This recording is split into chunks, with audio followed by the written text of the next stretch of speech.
So here's the big question. Does doing good actually help a company's bottom line?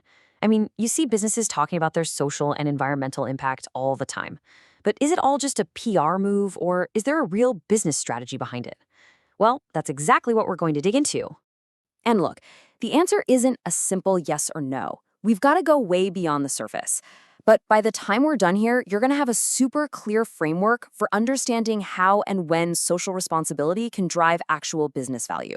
But first things first, we've got to make sure we're all on the same page. All right, so what is corporate social responsibility? You hear that acronym CSR thrown around constantly. And it's easy to think it's just about, a company writing a big check to a charity or doing some one-off publicity stunt. But it's way, way deeper than that. It's actually a really structured business concept. To really get our heads around it, let's actually jump back to 1979. There's this classic definition from a researcher named Archie Carroll, who basically said that CSR is the sum of everything a society expects from a company. That includes the obvious stuff like making money and, obeying the law, but it also includes being ethical and even going a step further to be a good citizen, to be philanthropic. It's the whole package. And the best way to picture this whole idea? It's a pyramid. Carroll actually came up with this visual himself, and it's such a brilliant model because it organizes all these responsibilities into a really clear hierarchy. It shows you that some things have to come before others.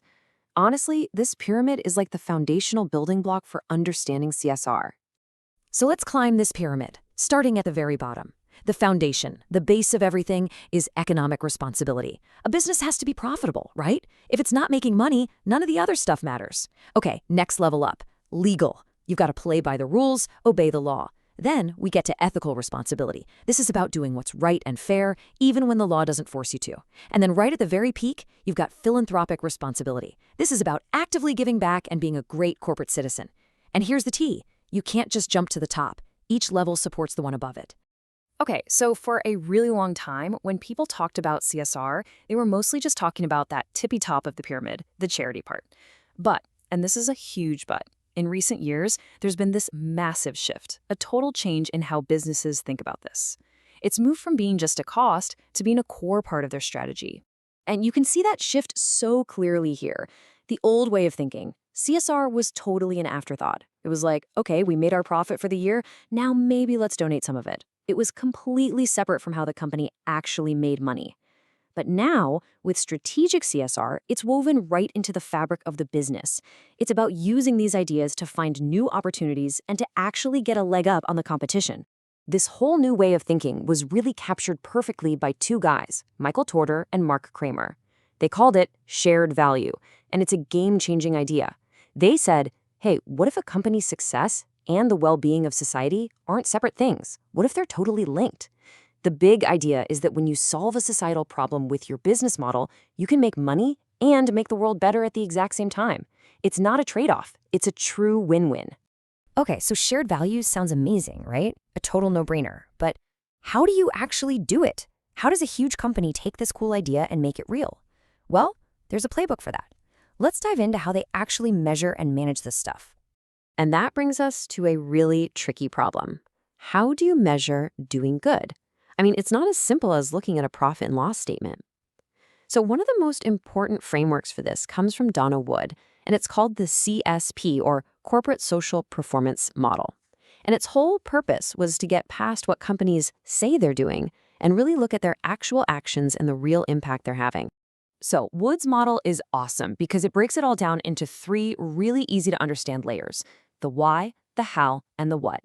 First, you have the principles. That's the why. What's the company's motivation here? Next are the processes. That's the how. What are the actual systems and actions they're putting in place? And finally, you have the outcomes, the what. What actually happened? What were the real observable results? And here's the full model. You can really see how it all connects.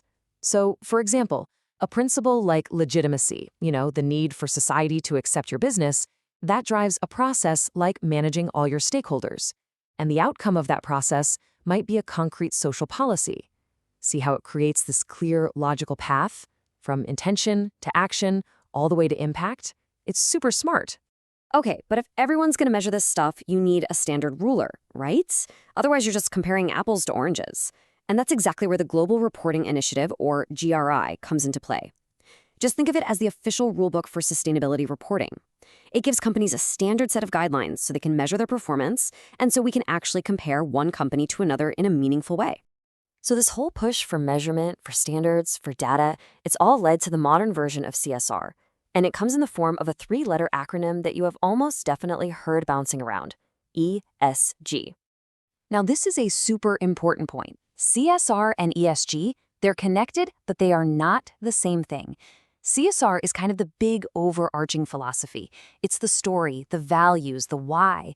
ESG, on the other hand, that stands for environmental, social, and governance. That's all about the numbers. It's the hard data, the metrics that investors can actually look at to judge a company's performance and, crucially, its financial risk. Here's probably the easiest way to think about it. CSR is the philosophy, the goal of being a good corporate citizen. And ESG, that's the report card. It's the grade that shows how well they're actually living up to that philosophy. And this is where it really comes home for all of us, right? Because ESG isn't just some abstract idea from a business textbook. It is actively changing how companies are run, and maybe more importantly, how people like you and me decide where to put our money. I mean, just take a look at a company like Microsoft when they commit to being carbon negative, or when they set up a whole framework for ethical AI. Those aren't just side hustles to look good. No way. That stuff is central to their business strategy. They know it builds trust, it drives innovation. It's the perfect real-world example of that shared value idea we talked about. So this all brings us right back to where we started, but now we're looking at it in a whole new light. We can see now that doing good isn't just about charity anymore. It's about smart, measurable, strategic performance. So if companies are now being graded on their total impact, not just their profits, it really leaves us with a pretty powerful final question to think about. Who gets your investment?